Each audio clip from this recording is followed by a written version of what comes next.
জানি।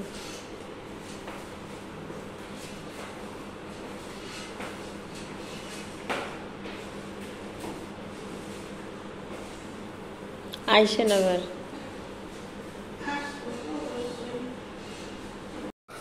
আসসালামু আলাইকুম, আমি শারমিন আক্তার। আজকে আবারও নতুন একটি ব্লগ নিয়ে আসলাম আপনাদের মাঝে। কেমন আছেন সবাই? আলহামদুলিল্লাহ, আমি ভালো আছি। প্রায় 10 দিন থাকার পর আমার শাশুড়ি আজকে চলে যাচ্ছে। তো আসলেই খুব খারাপ লেগেছিল যখন চলে গিয়েছে।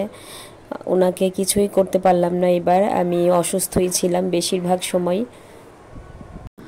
মাও একেবারে বাসায় থাকতে থাকতে বোরিং হয়ে গেছে। গ্রামের মানুষ এরকম চার দেয়ালে থাকলে আসলেই খুব কষ্ট লাগে। তো এই 10 দিনই ওনার কাছে অনেক কষ্ট লেগেছে থাকতে। আর এইদিকে তো ফাতিহার বাবা আমার শাশুড়িকে গাড়িতে উঠায় দিয়ে বাজার নিয়ে এসেছে। বাসায় বাজার ছিল না, কয়েকদিন গরুর মাংস আর মুরগি খাওয়া হয়েছে। আর রান্না বান্নাও তো এরকম করিনি, অসুস্থই ছিলাম। আমার শাশুড়ি রান্না করেছে, আমার বড় বোন রান্না করেছে। তো এখানে বরবটি, করলা, লাল শাক, ঢেঁড়স এইসব সবজি নিয়ে এসেছে। মাছ আনে নাই, মাছ আছে। তো মাছ আনলে আমারই খবর হয়ে যাইতো, এই জন্যই হয়তো বানে নাই।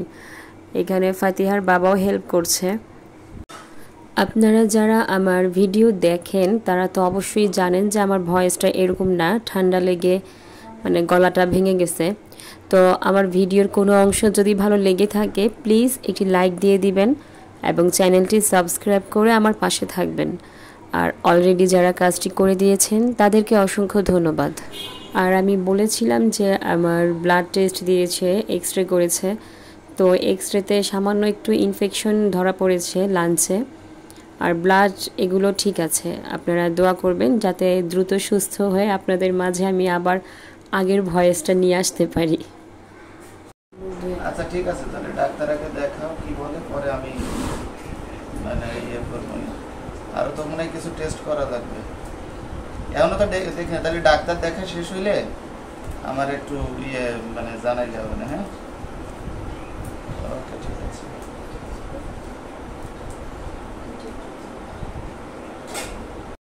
আমার শ্বশুর বাড়ির একজন লোক এসেছে অসুস্থ, তো ওনার কথাই বলছিল যে আগে ডাক্তার দেখাতে। তো যাই হোক, আজকে হচ্ছে মহরমের 10 তারিখ। আমরা মহরমের 10 তারিখটাকে মানে হাসান হোসেন, তারপর এসব ঘটনা সম্পর্কে বিশেষ করে জানি যে হাসান হোসেনের কি হয়েছিল, তারপর মানে পানির জন্য ওনারা কতটুকু কষ্ট করেছে। আসলে মহরমের 10 তারিখ কিন্তু অনেক ফজিলতপূর্ণ একটা দিন, আর মহরম মাসটাও কিন্তু অনেক ফজিলতপূর্ণ। তো এই 10 তারিখেই কিন্তু আমাদের এই সারা বিশ্ব সৃষ্টি হয়েছে। পৃথিবীতে বৃষ্টি বর্ষণ করেছে সর্বপ্রথম এই মহরমের 10 তারিখেই। তারপর আদম আলাইহিস সালামের দোয়া কবুল হয়েছিল এই মহরমের 10 তারিখে। মহরমের 10 তারিখে যত বড় বড় ঘটনা আছে সমস্ত কিছুই কিন্তু এই মহরমের 10 তারিখে হয়েছে। ইভেন কিয়ামতও হবে এই 10 তারিখেই। তাই এই মহরমের 10 তারিখের ফজিলত কিন্তু অনেক।